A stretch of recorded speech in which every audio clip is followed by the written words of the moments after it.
Eu sou o Odir Fontoura e está começando mais um News Z. Pode ser que você nunca tenha ido para Barcelona, mas eu creio que o nome Gaudí não deve ser estranho para você.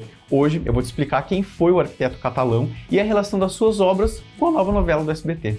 A Segunda Guerra Mundial ela acabou há quase 8 décadas atrás, e dois acontecimentos foram muito importantes para o fim desse conflito, que foram as explosões das bombas de Hiroshima e Nagasaki. A gente vai falar em detalhes sobre isso na segunda parte do episódio de hoje. Vem comigo que eu te explico.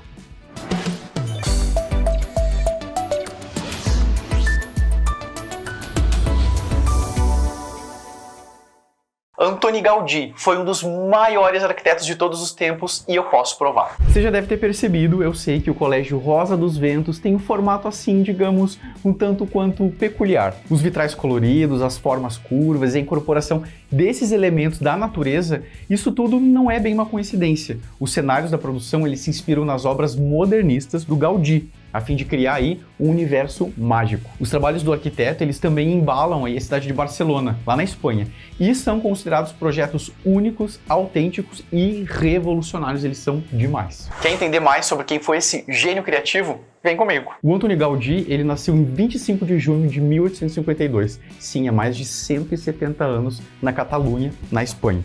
E aí ele nasceu em uma família de caldeireiros. O pai dele e o avô, eles trabalhavam com metais, o que desde cedo provocou o Gaudí a ter ideias aí de como manipular, como contorcer e desenvolver essas formas, essas estruturas. O Gaudí, ele sofria de uma doença, que é o reumatismo. Isso dificultava muito os movimentos dele. Ele tinha muita dificuldade de andar, de se exercitar, então ele tinha que ficar paradinho em casa, sem fazer muito movimento.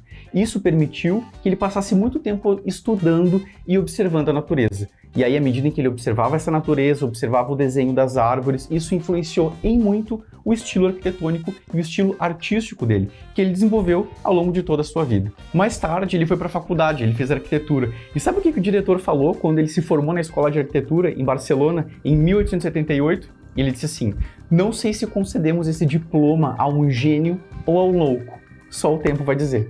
As construções que ele concebeu, elas têm então essa influência, tá? Das curvas, de uma coisa bem livre, bem orgânica, como que para imitar a natureza mesmo, sabe?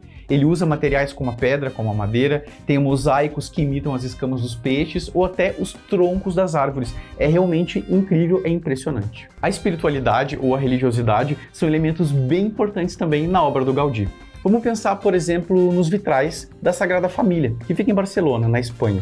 Esses vitrais, eles permitem que as luzes venham do lado de fora e iluminem toda a igreja na parte de dentro, trazendo luzes coloridas, meio que para simular a experiência do céu ou a experiência do paraíso. É realmente muito impressionante. E ele foi tão importante que várias obras foram consideradas patrimônio mundial da Unesco, como o Parque Güell, por exemplo, o Palácio Güell e a cripta da colônia Güell. Aliás, tem a cripta da Sagrada Família também e algumas casas, como a Casa Milá, a Casa Vicens e a Casa Batlló. O Gaudí morreu então em 10 de junho de 1926. Na época, ele foi atropelado por um bonde e já tinha 76 anos de idade. Acho que depois de toda essa explicação você vai conseguir assistir A Caverna Encantada com outros olhos, né? Vai dizer que não. O próximo tema ele é um pouco mais pesado, mas é bem importante de ser discutido e relembrado. Há exatos 79 anos, as bombas atômicas eram usadas pela primeira vez na história da humanidade. No dia 6 de agosto de 1945, a cidade de Hiroshima, no Japão, ela foi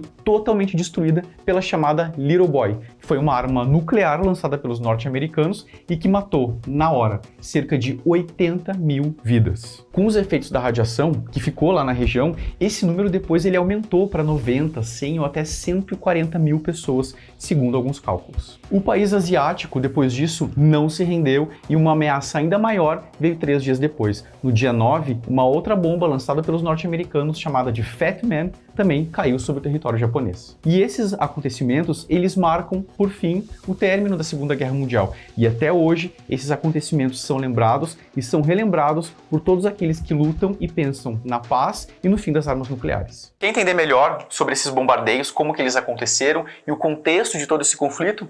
Vem comigo que eu te conto. A Segunda Guerra Mundial foi um dos acontecimentos mais traumáticos e violentos da história recente. Ela aconteceu entre 1939 e foi até 1945. Deixou um saldo aí de milhares e milhares de pessoas mortas. Para entender o bombardeio do Japão, a gente tem que entender que antes disso, em 1941, teve o ataque a Pearl Harbor, que foi uma base militar em uma ilha do Havaí e que pertence aos Estados Unidos, lá no meio do Pacífico. Isso é uma das coisas que fez com que o país norte-americano entrasse na guerra e quisesse se vingar depois do Japão. Até mesmo porque, já no final desse conflito e se preparando para o pós-guerra, os Estados Unidos queriam mostrar para o resto do mundo, sobretudo para a União Soviética, o poder que eles tinham. Foi então que, com 3 dias de diferença, caiu novamente mais uma bomba em cima do território japonês. Essa bomba, que ficou conhecida como Fat Man, apesar de ser mais potente, ela repercutiu, por incrível que pareça, em menos mortes. Foram mais ou menos 40 mil pessoas que foram atingidas, o que continua sendo um número muito alto.